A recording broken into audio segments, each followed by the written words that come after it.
తమ్ముడు, నా తల్లికి పుట్టకపోయినా కానీ నా తమ్ముడు ఇప్పుడు ఎదిగే కొద్దీ ఒదిగుండేవాడు.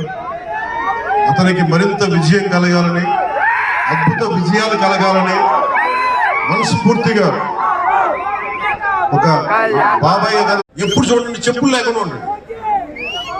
అంటే నాకే అనిపిస్తుంది, నేనే కనీసం నేను వేసుకునే చెప్పులు కూడా వదిలినాక ఇబ్బంది పడతాను అప్పుడప్పుడు.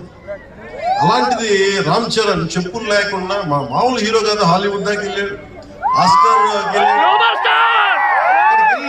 ఎంత గుండె ధైర్యం అంటే నేను చెప్పులు వేసుకుంటా, అవసరమైతే మంచి సూటు బూట్ వేసుకుని ధైర్యవుతాను, లేదంటే అయ్యప్ప స్వామి మాలేసుకుని అనిపిస్తా ఉంటాను.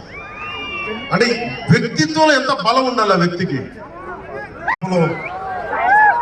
సిద్ధపడడానికి వెళ్ళండి, అడ్వెంచర్ సినిమాలు ఉంటాయి, అటువైపు మీరు పార్వతీపురం వెళ్ళండి, మన్యం ప్రాంతం అద్భుతంగా ఉంటుంది.